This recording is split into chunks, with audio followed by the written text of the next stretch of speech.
राधे राधे। जय श्री कृष्णा। आप सभी का बहुत बहुत स्वागत है हमारे चैनल में। तो देखिए, आज के इस वीडियो में हम देवशयनी एकादशी व्रत की पूजा विधि देखेंगे। देवशयनी एकादशी को हरिशयनी एकादशी के नाम से भी जाना जाता है। अब देखिए, पूजा करने के लिए हम चौकी लगा लेंगे। चौकी पे हम पीले रंग का वस्त्र बिछा लेंगे। आप चाहें तो अपने घर के मंदिर में भी पूजा कर सकते हैं। इसके बाद थोड़े से तिलों का आसन देकर हम भगवान विष्णु जी की फोटो को विराजमान कर लेंगे। आपके पास भगवान के जो भी स्वरूप है, आप उनकी पूजा अर्चना कर सकते हैं। और देखिए, अगर आप लड्डू गोपाल जी की सेवा करते हैं तो आप उनकी पूजा अर्चना भी कर सकते हैं। इसके बाद पूजा में हम सबसे पहले दीप धूप जला लेंगे। तो देखिए, मैं अपने मंदिर के पास ही पूजा कर रही हूँ। पहले मैंने गणेश जी की पूजा कर ली है, इसके बाद मैं विष्णु भगवान की पूजा कर रही हूँ। अगर आप अलग जगह पूजा करें तो पूजा में गणेश जी को भी जरूर से विराजमान करें। अब हम जल के छींटे लगाकर भाव रूप में भगवान जी को स्नान करा लेंगे। इसके बाद हम वस्त्र रूपी कलावा अर्पित करेंगे। तो देखिए, कलावा में हम थोड़ा सा इत्र लगाकर भगवान को अर्पित करेंगे। इसके बाद चंदन से हम तिलक करेंगे।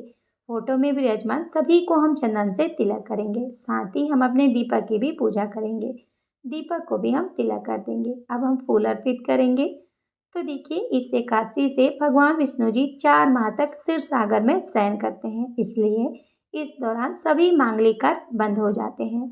साल 2025 में देवशयनी एकादशी का व्रत 6 जुलाई दिन रविवार को रखा जाएगा। एकादशी व्रत का पारण 7 जुलाई को सुबह 5:29 से 8:16 के बीच है। तो आप इस बीच अपने एकादशी व्रत का पारण जरूर से कर लें। अब हम भगवान को तिल अर्पित करेंगे और विष्णु भगवान जी को हम तुलसी पत्र अर्पित करेंगे। अब देखिए, हम भगवान को भोग लगाएंगे। तो भोग में आप इस दिन भगवान को किशमिश का भोग जरूर से लगाएं। साथ में आपके पास जो भी ऋतुफल है, आप उसका भोग भगवान को लगा सकते हैं। अब इसके बाद हम भगवान को 1 लोटा जल अर्पित कर देंगे। तो देखिए, इस तरह से हम देवशयनी एकादशी व्रत की पूजा करेंगे। अब पूजा में हम यथाशक्ति दक्षिणा अर्पित करेंगे, ताकि जाने अनजाने हमसे जो भी भूल चूक हुई हो वो क्षमा हो जाए। पूजा के बाद अब हम कथा सुनेंगे। कथा सुनने के लिए हम यहाँ पे 1 लोटा जल ले लेंगे। हाथ में थोड़े से तिल लेकर हम देवशयनी एकादशी व्रत की कथा और महत्तम को सुन लेंगे। कथा सुनने के बाद हमने जो हाथ में तिल लिया है, उसे हम थोड़े से जल के लोटे में डालेंगे। बाकी हम विष्णु भगवान जी को अर्पित कर देंगे।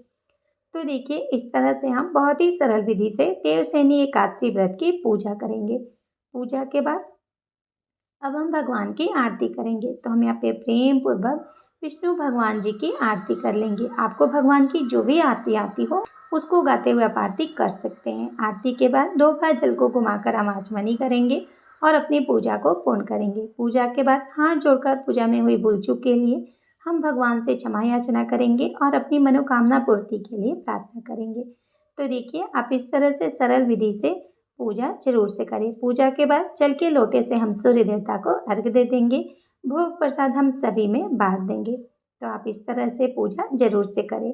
राधे राधे। जय श्री कृष्णा।